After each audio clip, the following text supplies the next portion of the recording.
nishimye cyane ariko reka mbanze mbere kugushimira mwebwe mwese mwafashe umwanya mukaza mukamara hano iki gihe cyose muhamaze. Mwashoboraga kuba muri ahandi mukora ibindi bibareba cyangwa bireba imiryango n'abavandimwe banyu. Ndanashimira rero minisiteri ibishinzwe Bizimana ayobora n'abafashije iyo minisiteri kuza hano bakabaha inyigisho zitandukanye. Ndizera ko izo nyigisho zari zikubiyemo byinshi bimaze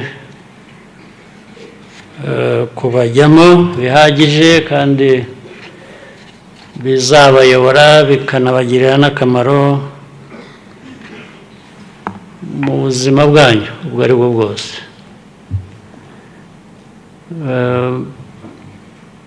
Ubuzima aho muzaba muri hose, ibyo muzaba mwahisemo gukora byose, inyigisho nk'izi zigira akamaro, zirakuyobora iyo ubishaka, zikwereka inzira wanyuramo nziza,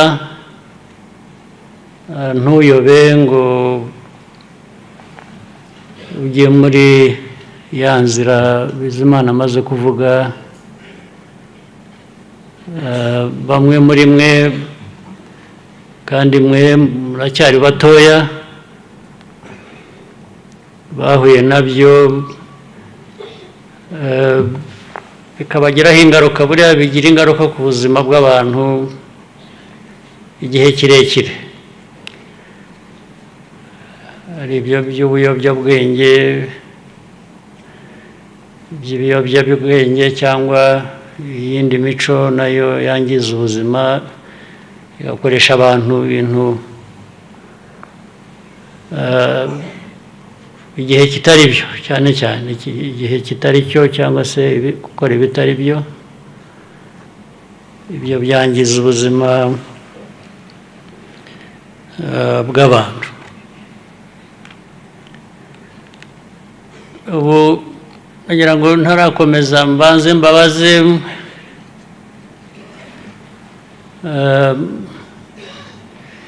Ikinyarwanda muracyumva neza? Nishaka nikomereza Ikinyarwanda. Ndabizi ko harimo abo biri bugore ariko ndagenda mvanga n'indimi zindi z'amahanga. Hari izindi tuzi buke buke. Ntabwo nzi Igispanish ariko Igifaransa ndagerageza. Igifaransa numva ikirimo ibyo nshaka mpitamo. Igifaransa kijyanye n'ibyo nshaka ndacyumva, ibyo ntashaka nkirengagiza bigahita simbyumve. Sinzi uwabigishije Bizimana, ninde wigishije aba bana Ikinyarwanda? Kuko Ikinyarwanda usibye mwebwe hari n'abakuru batakizi, ariko amahirwe yanyu nuko yo kuri mwe nuko muracyari bato, mushatse gufata mufata vuba. Ariko abakuru bari hafi kungana nanjye batazi Ikinyarwanda pe, urahendahenda ukavuga ugasubiramo, ariko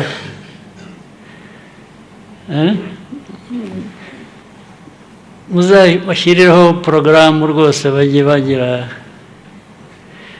ndetse porogaramu yigisha ikinyarwanda bashobora no gukurikirana aho baba bari hose, sibyo?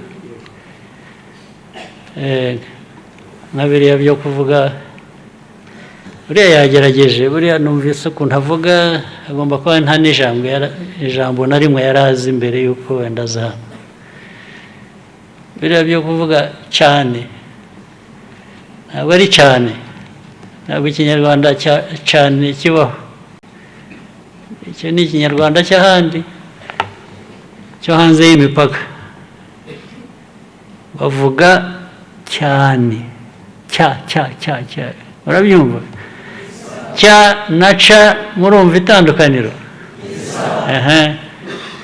Nta cyane, keretse uvuga gucana, to light fire, then uvuga gucana.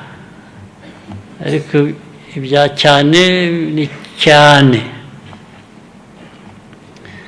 Hari abandi njya numva bavuga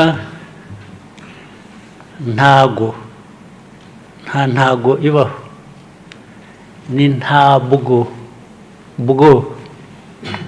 urabyumva? Ni ntabwo. Cyangwa abandi bakavuga ngo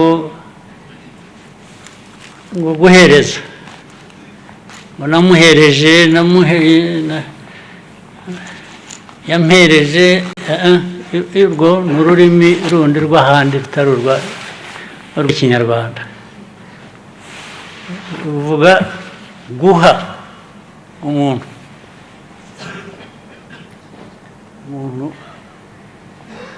guha, mpa, namuhaye, ntabwo ari namuhereje.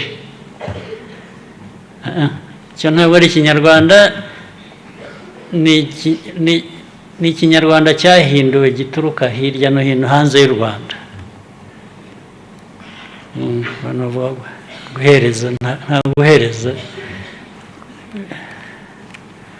CDS nabikubwiye, mujye mwigisha ikinyarwanda no mu forces zacu na IGP n'abandi, indimi zivugwa mushaka kubigoreka kubera ko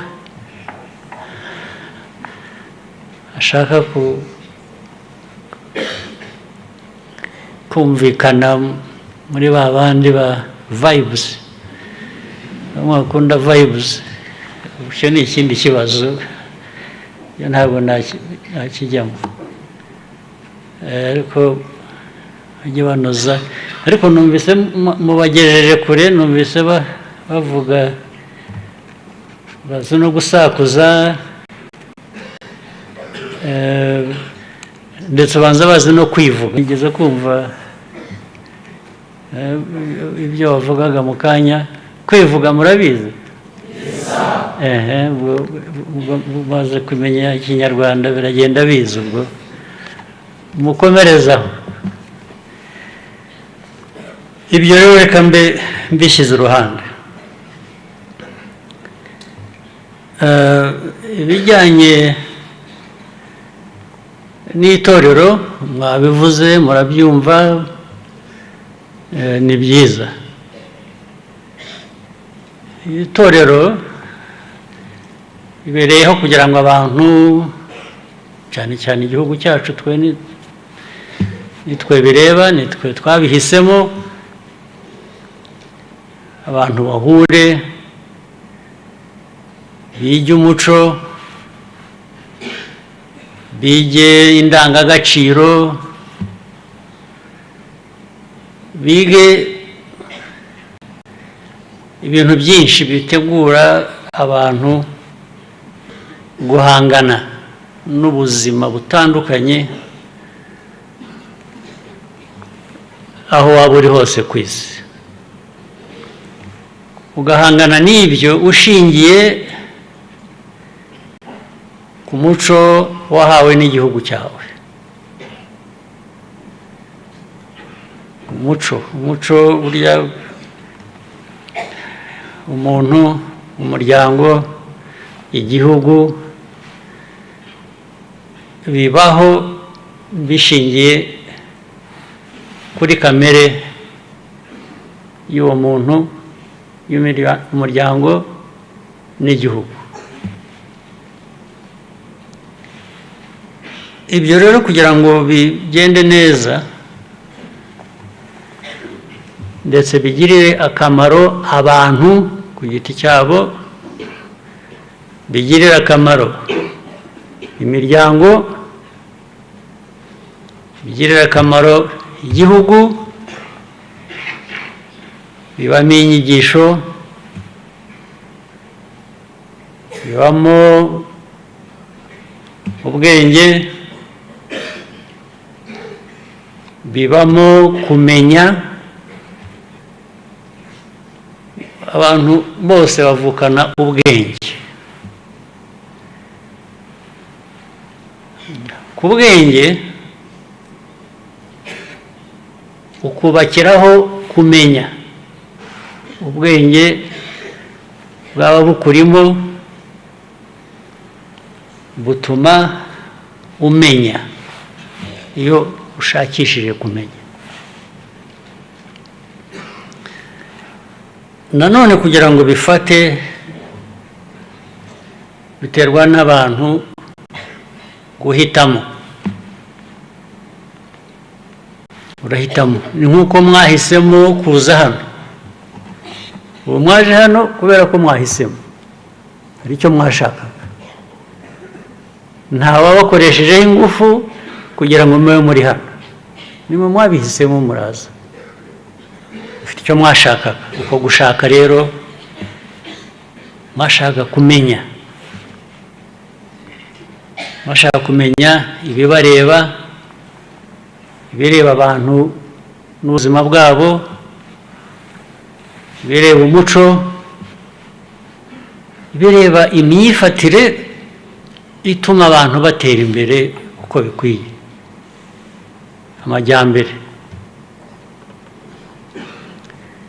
Ikindi kugira ngo ibyo bifate bigirire akamaro imyifatire navugaga, kugira ngo abantu bose mu ndimi zose iyo uvuze discipline barabyumva.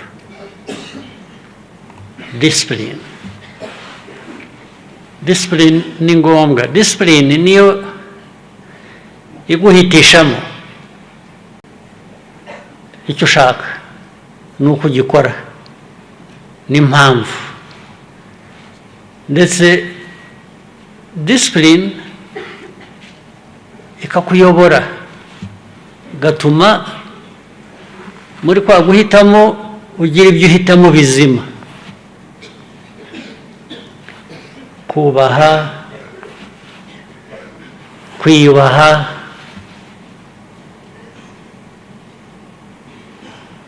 na kwa gushakisha kumenya. Discipline iyo ufite ubumenyi byongera agaciro kuri bya bindi wamenye. Discipline ni ngombwa. Discipline ituma utava ku ntego ngo ujye mu bindi bintu, harimo noneho nibitakubaka ahubwo bishobora kugusenya. Discipline ni ngombwa.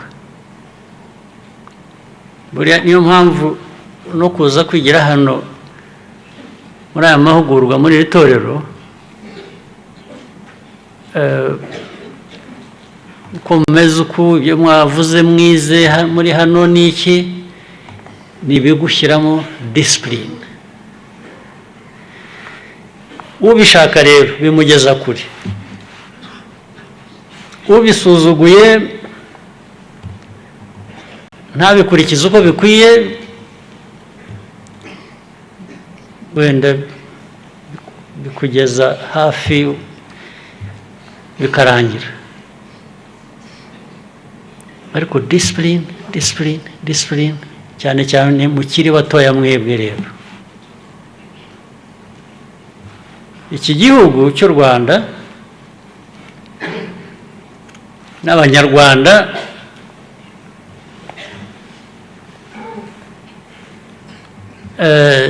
cyavuye kure, kirimo ibice bitandukanye. hari u Rwanda rwa mbere y'ubukoroni,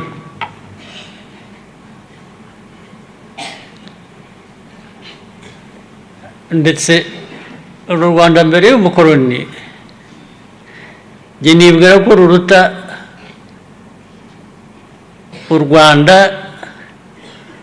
nyuma y'ubukoroni, aho ubukoroni bubereye. U Rwanda rwa mbere y'ubukoroni ruruta u Rwanda rwo mu bukoroni, kuko ubukoroni bwaraje buhindura abantu, biriya byose Imana yavugaga cyangwa abatugejejeho byinshi batugejejeho, umukobwa n'umuhungu,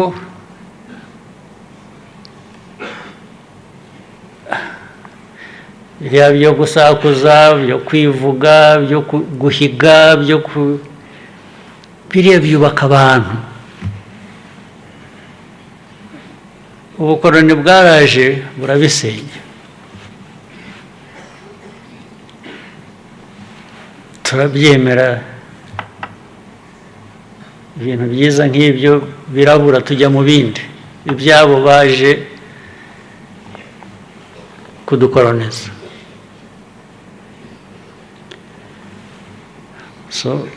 Hanyuma rero ubukoroni nabwo bugira igihe cyabwo, burarangira, ariko burangira mu gice kimwe, buhindura isura, burakomeza, ariko bukomeza muri twe, bukomeza mu Banyarwanda. Abanyarwanda bakajya aho mukuriye, uko mungana, uko murabizi, mujya mubibona amatariki runaka, kwizihiza independence, ubwigenge, tukabyina, ariko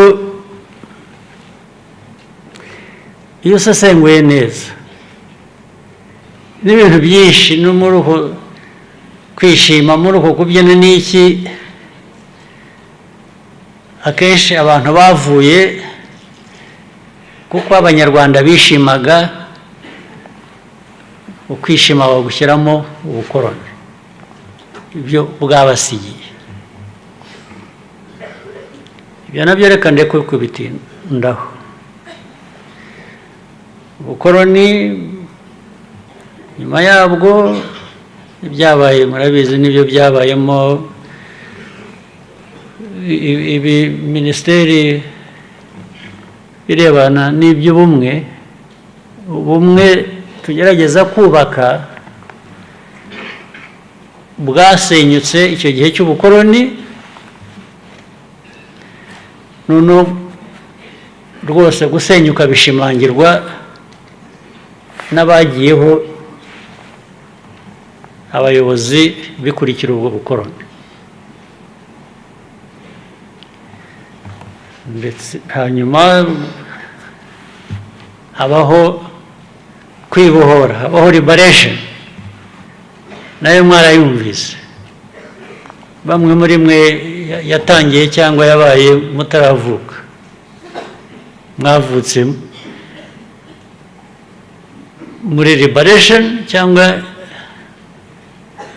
ikimara kuba gatoya, abenshi hafi mwese. Mwebwe rero urubyiruko, mwebwe mukiri bato, mufite kubifatira aho mubisanze. Ubu ntavuga ko igihe ni icyanyu, ni mwebwe turiho tureba ubu. Twebwe turabyina tuvamo. Iyo ubyina uvamo rero, uribaza uti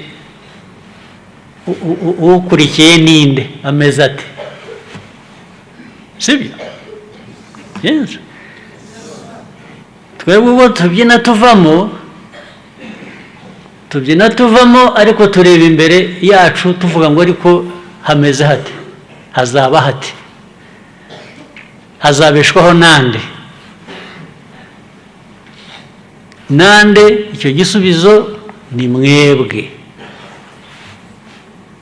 mwabyanga mwabikunda.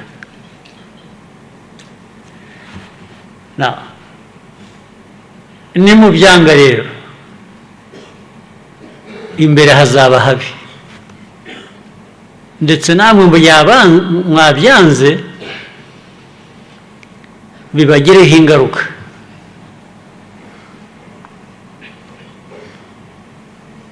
Kubikunda ni imwe mu bifitemo inyungu, nubwo abazaba bagiye iruhande icyo gihe batwebwe, natwe tuzaba tukibifitemo inyungu. Tuba tureba ngo aba bana bacu tubasize he, tubasize bameze bati, barakomeje inzira nziza bavukiyemo, ababyeyi babo babasigiye, cyangwa se byose byakozwe byapfuye ubusa. Birashoboka rwose gupfa ubusa. Abantu babohoye igihugu, shyiramo politike igarura abanyarwanda hamwe, politiki ijyanye n'amajyambere, u Rwanda rugatera imbere rukareka guhora ari urukene rusabiriza.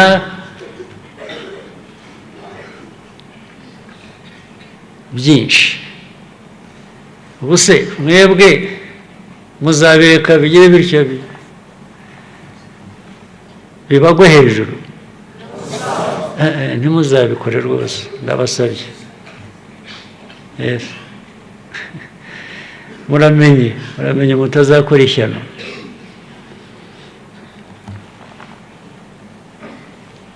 Isi kandi niko ihora iteye. Isi izana ibyayo, izana ibyiza, ndetse kenshi izana ibibi.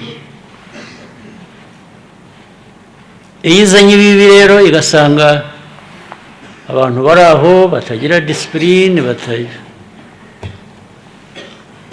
bihebye, badashaka kugira icyo bakora, bibera mu iraha gusa, ntabwo bitinda bya bindi byubatswe kugira ngo bigwe hejuru y'abantu. Ntabwo bitinda rwose, kuko genda bivuga n'abandi barabizi, namwe aho mugeze mu myaka murimo, nubwo muri bato aho mugeze, n'izi nyigisho babaha murabizi, mumaze kubimenya, muzi aho u Rwanda rwavuye, aho rugeze, n'ukuntu byashobotse kubera ko ibintu byinshi, bwa bushake, ya disipurine, ibikorwa, guhangana n'ibibazo bishobora gusenya abantu bakazimira. Twabinyuzemo rero, kandi ntabwo ari uguhanura, ntabwo mvuga ngo bishobora kuzaba igihe kizaza. Mfite reference, twabinyuzemo. Ntabwo muzi abantu twatakaje. None se biriya umuntu yabisobanura ati, abantu miliyoni y'abantu igira itya igatsikira ikarimbuka, ukavuga ngo it doesn't matter who did it or who did not do it. The question is why did it happen to us? Kuki byatubayeho? Kuki ari twe byabayeho? Ibyo rero byavuyemo isomo ritubwira tubeho ntabwo ibyo kuvuga ngo imbere ushobora guhura n'ikibazo ntabwo tujya kubishakisha ahandi kuko twe twahuye n'ikibazo ahubwo twahuye nacyo turakizi iryo somo ry'icyo kibazo twahuye nacyo cyarimbuye u Rwanda turyumva dute twarivanyemo iki ritugeza he hari ubwo nibwira ngo impamvu mwahisemo kuza hano mwebwe mugomba kuba hari ikintu mwumvaga muri iryo somo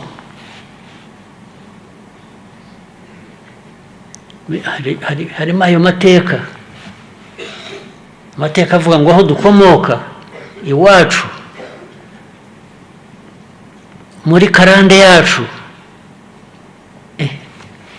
ibi byabaye bitagombaga kuba ariko muzi ko byasubira noneho mukavuga ngo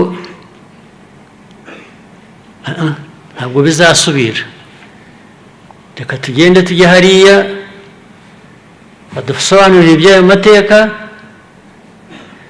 badusobanurire igihugu aho gikwiye kuba kijya n'ukuntu cyahagera n'ukuntu twakumira ibyo byabaye ngo bitazasubira niba atari ko mwaje ndabibatwerereye I want to imagine ngo nicyo cyabazanye so grab it and run with it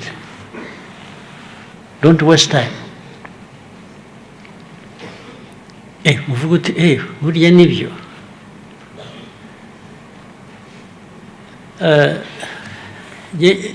nyiri umwana nkamwe muri abana njye niko nagiye muri ibi bintu ariko uko nagiyemo niyo mpamvu nshatse kuvuga ngo hari n'abatabizi uko nagiyemo hari ikintu kikujyamo kikakurya kikakuzengereza ugashakisha ariko niki nagira nte utaracyumva neza icyo ari cyo njye ntabwo nagize amahirwe yo guhera nk'aha ngaha muhereye mwebwe yo kubabwira ngo ariko hano hari itorero mu itorero bagira batya nta torero nigeze njyamo itorero nagiyemo aho narigiyemo nabwo narigiyemo rimeze ntabwo ryitwaga itorero nari ndaho nshakisha ariko hari ikibazo ntiyagira ati uraho ushakisha ngwa ku gihe cyari kirimo abandi bantu bari mu byabo ndababwira nakuriye muri Uganda guhera ndi imyaka 4-5 ndinda mba 20 nanjye 21 hagati aho nashakiraga ariko ntazi n'ibyo ari byo ntazi ibyo ari byo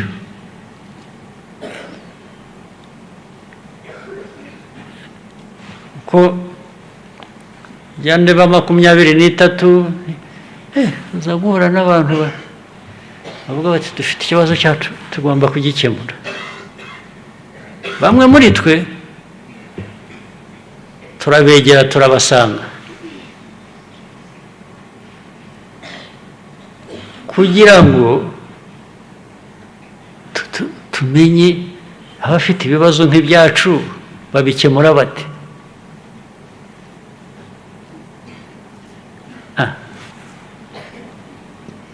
tugira amahirwe abandi benshi batoya nkamwe bagenda bajya muri iyo nzira, ariko migambi ari ukuvuga ngo ariko amaherezo ikibazo cyacu natwe kizabonerwa umuti. Ntabwo ari umuti uzava ahantu hari inyito Bizimana yavugaga n'iki, uhereye no kurya, uhereye no ku izina ngo Bizimana. So hari n'abandi, n'inyito nyinshi, hari n'ababirekera Imana gusa ngo Imana izabafashe, ariko ugeraho ukibaza ariko Imana yo yarampaye, kwanza yarandemye, yatumye mbaho, yaguhaye bwa bwenge, yaguhaye kumenya, ubikoresha ute? Ntabwo uzategereza Imana kukubwira uko ubikoresha, yarabiguhaye. So mwabana mwe rero,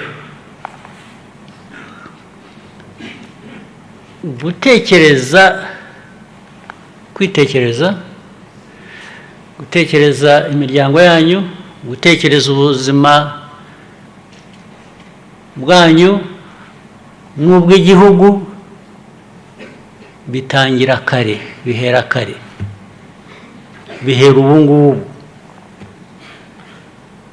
Niyo mpamvu njye mbashimira ko mwafashe iya mbere mu zamu. Ntabwo mwaje aha kwiga kugambanira umuntu uwo ari we wese, cyangwa kugira ngo ubumenyi muvanye aha mujye kubukoresha nabi aho muzaba muri hose. Oya, ni ubumenyi, ni ukumenya, ukamenya amateka, ukamenya ubuzima, ukamenya ibintu bikorwa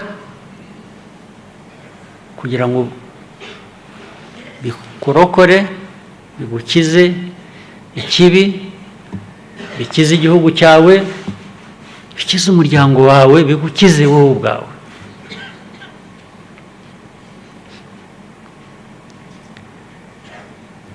Kuriya kurasa ngira ngo barabibigishije. Ubu muzi kurasa? Aha, ntako bisa. Ni ukurasa kandi mudahusha, sibyo? Ariko hari inshingano iremereye rero. Urasa iki? Utazajya kurasa umuntu umwambura amafaranga cyangwa umwambura umutungo we. Nabwo bigira igihe. Icyo gihe iyo kitageze aho ugomba kwitabaza intwaro, nta mpamvu yo kuyikoresha. Igihe kigeze kigera mu buryo bwa rusange, ntabwo kigera ku muntu umwe gusa, kigera iyo abantu bambuwe uburenganzira bwabo. Iyo abantu bambuwe uburenganzira bwabo bakagezwa kure nk'aho twagejejwe, abantu bagashakisha ubundi buryo ibyo byakemuka, ubwo buryo bukabura. The last resort bikaba kuvuga ngo noneho urabizi tugiye kubipfa, ngomba kugira uburenganzira bwanjye. Bya bindi byose twavugaga, dutanga ingero z'Imana, hari umuntu waremye abandi se? Hapana. Twitwa ko twaremwe n'ibizi, izina Bizimana. Ibizi niyo yaturemye, sibyo? Kugira ngo rero undi muntu aza kubuze amahoro, kubuze uburenganzira, bigere no ku gihugu, ku buryo igihugu kibura amahoro. The last resort, mbere yo kuyigeraho, the last resort, mu kuvuga ngo nabwiye abantu nta mahoro yanjye nanjye nyaguhe, dore uko twahana amahoro tukabana. Iyo byanze ntaha bigana, nta handi bigana. Muribuka kera icyo gihe nababwiye turi hanze, turi impunzi, twajyaga tunyura ahantu henshi mu mahanga, tukabwira ariko iwacu ni Rwanda, turashaka gutaha, ntabwo tuzabaho mu buhunzi gusa ngo tube mu refugee camps bitagira amaherezo.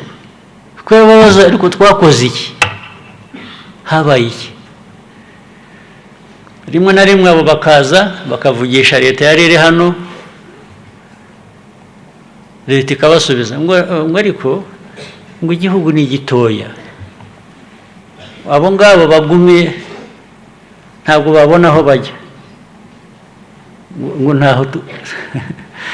ntabwo twabona aho tujya kandi ariho twavuye. Ntabwo bishoboka ngo gumiyo, ubeho ubuzima bwawe uri impunzi, nabo uzabyara, nabo hagiye habaho ibintu byinshi. Nta nubwo narenganyaga ibihugu bimwe twabayemo. Ibihugu bimwe twabayemo byadufashe nk'impunzi nyine, ndetse barushaho badufata neza, kuko no muri izo ngorane hari abantu bagiraga batya, abana bakiga, bagira bateka, ukabaho utyo ariko udafite iyo right. Rero nabwiraga abantu no muri liberation yacu yitangira, abo bantu babiri hari aho twabaye batafashe neza wenda ku buryo washakaga cyangwa wifuza, hari n'igihugu cyawe cyakubujije gutaha ngo ni hato, byaba ngaba baho nabaye uko baba baramfashe kose nta rubanza mbashyiraho, njye nta kibazo mfitanye nabo. Uwo nari mfitanye ikibazo nawe ni uwagombaga kugena uburenganzira bwanjye mu gihugu cyanjye akabumbuza.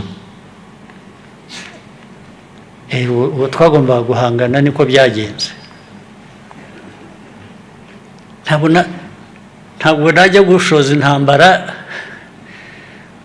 mu bo twahungiyemo ngo hari ibyo batampaye cyangwa batanyemereye. Oya, bashatse babikora, bashatse babiguha.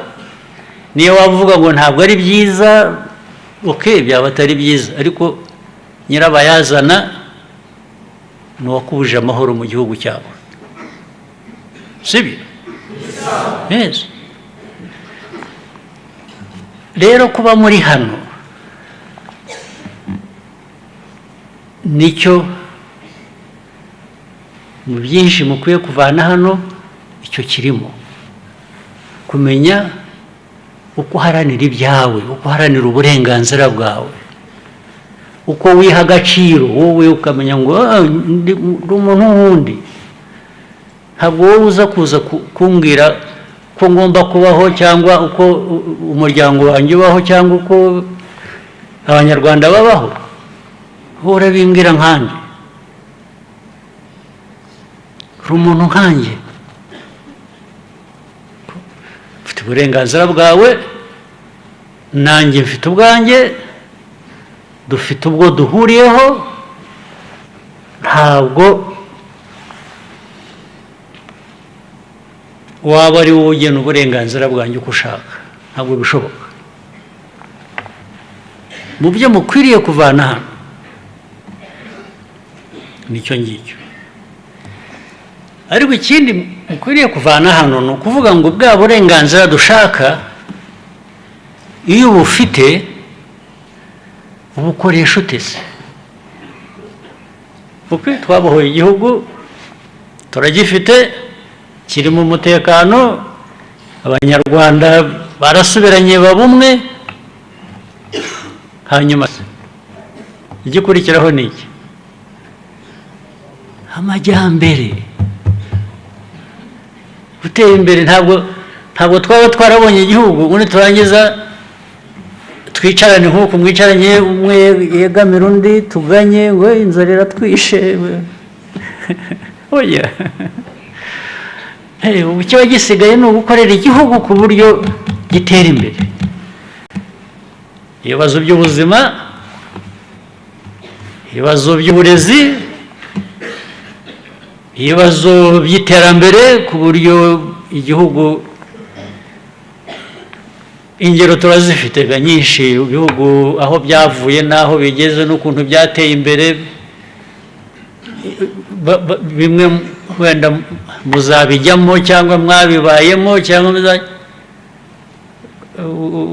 umukobwa watubwiye ko yize muri Barcelona muri Spain, agomba kuba mu byo yize agomba kuba yararebaga Spain akareba aho igeze, akanamenya ko mu myaka nk'ijana ishize ntabwo ari kuriya Spain yari imeze. Yateye imbere ite rero kuva hahandi hasi ikaba igeze hejuru, aho abantu bajya guhahayo ubumenyi bakajya kwigayo.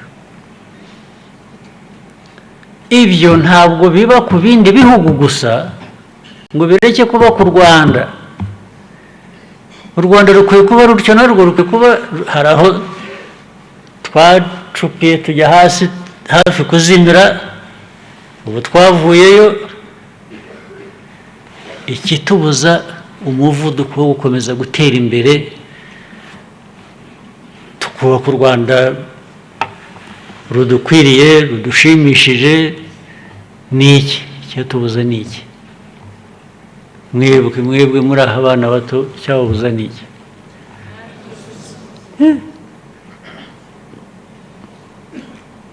Nta nzitizi n'imwe, nta gihari. Ariko ntabwo bipfa kuboneka gusa. Ntabwo uzagira utya ugakora ubusa,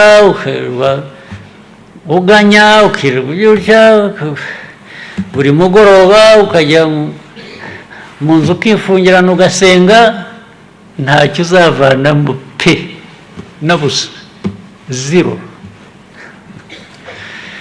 Ibyo I am witness to those things. Mwebwe muri bato wenda ntimubizi, igenda bibabwira nk'uwabibayemo, nk'uwabibonye, ntabwo n'abandi benshi barabizi.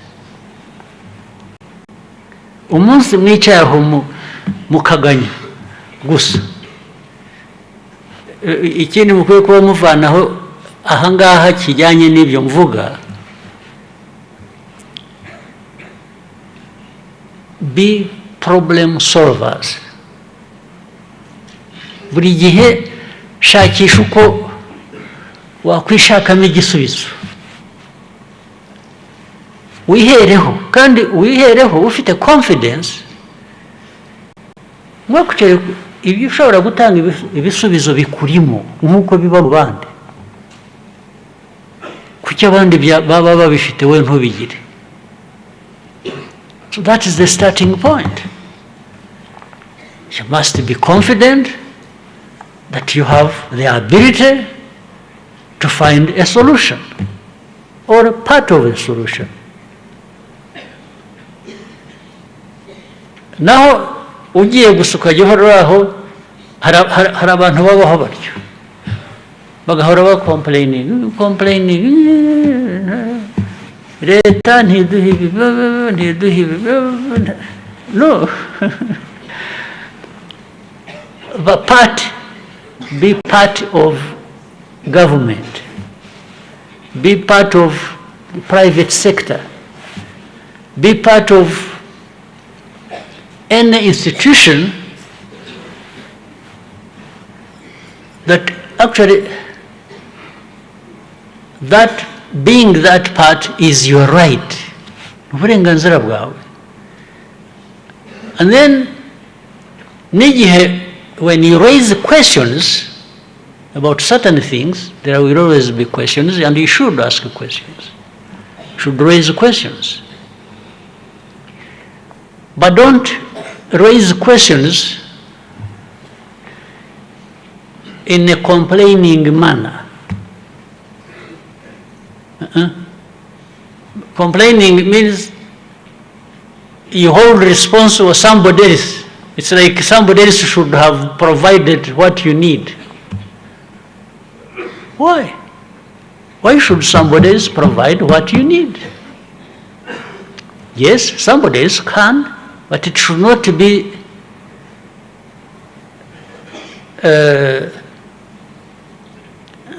you should not feel what do you call it? It's not an entitlement. You don't sit back and wait that somebody will provide what I need. Why? Why do you feel entitled that somebody else will provide what you need? Why are you not making an effort to give to yourself what you need? Why? The good question will come up if in your right you had something, you were able to do something, and somebody else stands in your way and blocks you. Then you have a right to say, no, don't stand in my way. Or, let's work together, me and you, especially young people, where if you want to work in the private sector, if you want to do business, if you develop an idea in you, try to find something you're capable of doing, depending on your background. And then, I'm sure some of you here, you are not all foreign to each other. Some of you are friends, or colleagues, or even same family members. So if one person has an idea and reaches out to a friend, a colleague, or whatever, and you say, you know what, I have an idea. If the other one you are talking to doesn't have an idea, actually that may prompt that person to develop an idea quickly. And his idea or her idea and the other one, the three people coming together and say, let's do something. That is possible, and it will solve many problems you face. Even if you have come together and you meet a dead end, you can't go further. You can say, you know what? Now this is when you can say, why don't we go to a government institution that maybe has some means or that has a responsibility to support people who have ideas. Let's go to so and so. Let's go to Ubuzima and say, you know what? We heard that you sit in the cabinet. Can you take this idea for us and tell people that we started something but we are stuck? Somebody, maybe somehow government may chip in, or go to anybody else you think may be useful. But if you sit back and say, this government, you see, even people who have ideas, they can't help. You see, we had an idea, we did this, but when you have not even reached out to the government to say, you know what, we have an idea, help us. maybe 10 out of 10 ideas you have developed or approaches you make, all 10 may not work favorably for you, but 6, maybe 6 will work. 6 out of 10 may work. Why not? So it's worth giving it a try. Muranyumva? Yes, yes, yes. No complaints, please. At least no complaints for the sake of it. But you can complain the right way.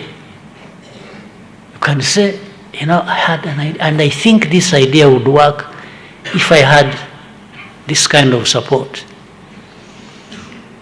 The first point of call is your colleague. The next is to say, but in this system, mu gihugu cyacu, ninde twakwandikira ibaruwa, ninde twakohereza a text, tukamubwira ngo kwisi twari tuzamuye ibintu tubigejeje aha, there is a gap, we don't know how to move further. Can you? So you will always, in most cases, succeed.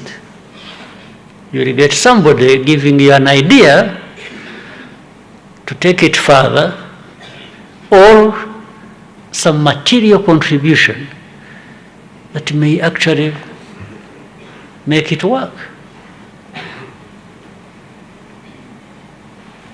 Nicyo rero hano mu bintu byose muhavanye, muhave mu mitwe yanyu mufite, you are now builders of something.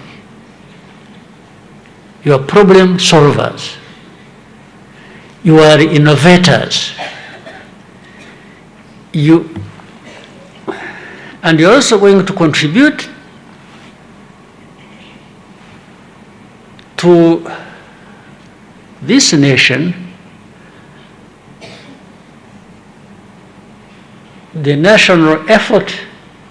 You see, you can contribute something somewhere, and because of that, there is a return on that effort. If you contribute, if you are thinking like this and you are contributing to the well-being of the nation, that nation will give back to you. There is no question about it. So don't expect the nation to just give us. So aho twatangiriye nababwiraga during the liberation, actually we had nobody to go to say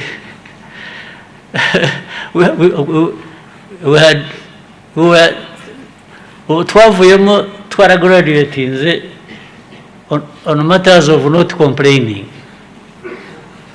Because you complain to who? Eh? Muri iriya situation twabayemo ya liberation, who would have complained to who? Tell me where you would have gone to complain. Hey? Eh? Nowhere. So, I'm witness to the things I'm telling you. If there is anybody who will tell you all kinds of things that you think you need to do so little and expect so much, you know that that person is a liar. They are lying to you. You invest yourself. You put in effort. You use a lot of energy. And sometimes, indeed, it may sound like what you are involved in is just a thankless activity. But why do you need anybody to thank you for doing good things that from which you benefit? Murashaka ko ari who do you? Everybody is struggling. Ariko in our case, you know, bitwaye to the extreme, so that you understand. You understand that the way it happened to some of us, it can happen to you. The way this country lost people in the millions, lost their lives to fellow citizens, if you don't develop this bearing, this compass that guides you, these things can come back to haunt us. Murabyumva? Yes, there's no question. There's no question about it. And you don't want the recurrence of that kind of a situation. You don't want it. You don't want it, and you also have to master the fact that I'm not talking about anybody else. I'm talking about you. Ntabwo igihugu cy'u Rwanda kizakizwa n'abandi bavuye ahandi, zero. If you thought there is anything like that, quickly change your mind. It is not like that. It doesn't happen like that. You must be the one to do it. Biriya ubona n'abantu bafasha bagira batya, abantu bateye inkunga u Rwanda baruhaye miliyoni zingahe zo kugira gutya, fine. Ibyinshi izo miliyoni ziza kubera ko tuba dufite icyo twakoze tugejeje ahantu bakongeraho. Ariko kugira ngo uzabibone wicaye aho gusa wigaramiye, feeling good about all the nonsense in this world. So, actually, people will hesitate. They say, do we put our money there and it just gets wasted and lost? Because these people are not serious. They are waiting for us to give them our money. And some of it, they take it and they go to drink it. Barayafata bakajya kuyanywera. And millions get lost like that. So these people know it. Ariko icya kabiri mujye mwibaza, mumenye by the way ngo niba igihugu kanaka gikize kiduhaye umutungo wacyo, mwibwira ko uriya mutungo bavuye hereko, bavuye mu baturage babo. You get it? Yes. So kuki habaho abaturage b'ibice by'isi bindi bishaka kubaho kandi biriho bibaho neza, ukabona ko bagomba kwibuka ko ubakeneye, bagomba kugira icyo bakohereza. Iyo batabyohereje bigenda bite? Urapfa? Yes, you can't wait for somebody to feed you. You must strive to feed yourself. There are no two ways about it. Maybe what you are trying to do is not enough. Okay, then somebody, for some reason, will show up and add to your efforts.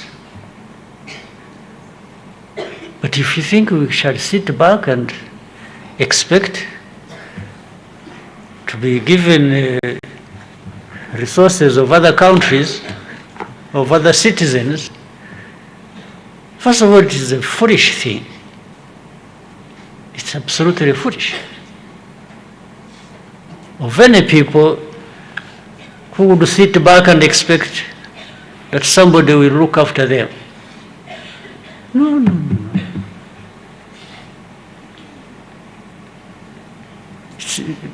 People call it, they find nice words and go, the dependence. Dependence is another word for stupidity. Yes. If I have a mentality that I will depend on other people, I will depend on them, it is dependence, it's because I'm stupid. If I really subscribe to that, if I did that, I would be stupid. So you Rwandans avoid that.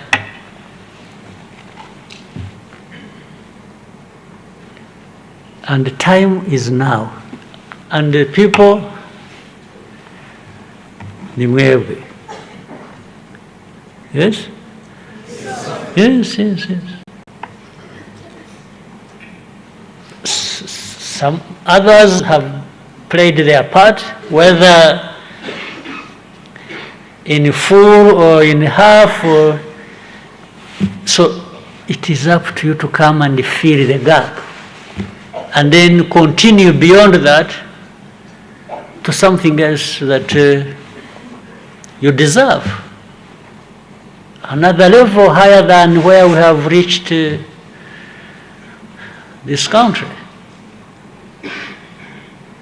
Where have the level at which we have taken and delivered this country, you can go higher. And it's you, it's not somebody else. We are waiting from another place. No, not from another planet, not from another continent, not from anywhere. Those being awaited, ni mwewe. Then in short, you are waiting for yourselves. So you must, think about it.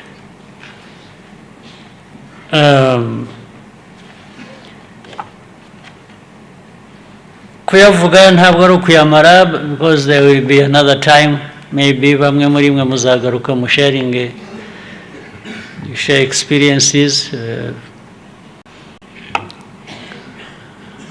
n'abandi bazaza nyuma yanyu, but muvaha mutahanye imigambi, individually, collectively. You should contribute to. You will not succeed unless there is a discipline that keeps bothering you, in a sense that you want to take it further, upgrade it every time. Finally, mbasabe nk'urubyiruko, we need you, we love you, but please, first and foremost, take care of yourselves.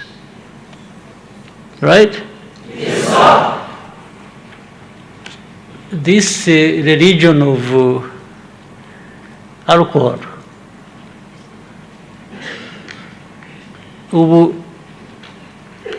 I think even if people recruit others into it, alcohol is killing you, it's killing young people. Well, abakuru bo barashize. Yes, it has killed so many old ones like us.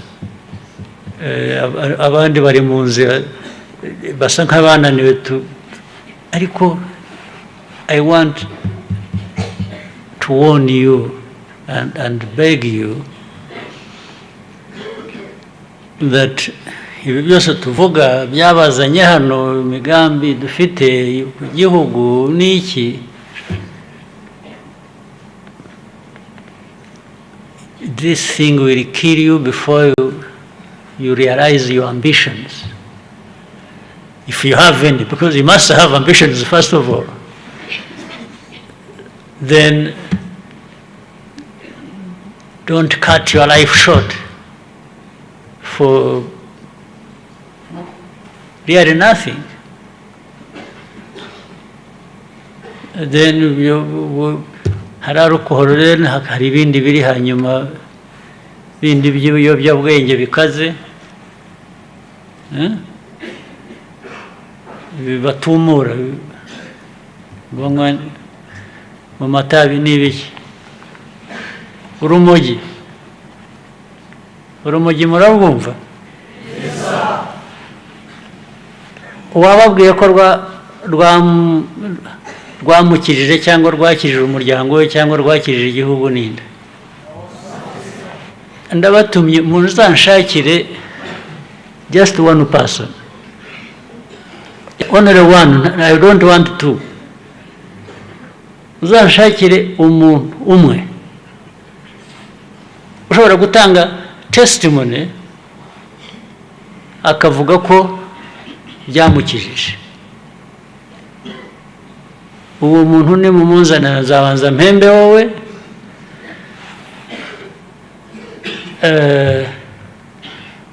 ibyo kumuhemba we simbizi uwo kuko azababeshya. He should just end up in jail kuko azababeshya. Ariko still you make an effort mumunshakire. Yes, I can put a bet on that. Mushakire umwe uzaza agatanga testimony agahagarara imbere y'abantu hano akavuga ati ibyo mujya mwumva abantu bamwe barakabya, jewe dore aho anotangiriye, dore uko nari imeze, dore aho ngeze, nirwo rwankirije nta kindi. Muzamunshakire please. Jye naramushatse naramubuze.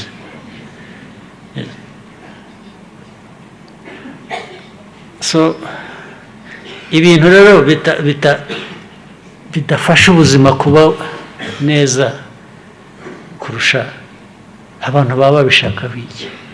Iyo bibaye benshi rero bikajya mu rubyiruko bikajya bite, ntabwo byica mwe individuals gusa, byica igihugu. Cya gihugu twaraha turirimba tuvuga urwatubyaye, tuvuga urwo ushaka kubaka, ngo byibagirwe rurazimira. Muranyumva? Mujye muhora mwibukiranya, tuzahora tubibutsa. Ntabwo kwibutsa ibintu nk'ibi ari uguta igihe. We shall keep trying. Okay? Namwe keep trying please. And we should have some good leaders in you. We need leaders of today and tomorrow. All right? Yes, sir. God bless you.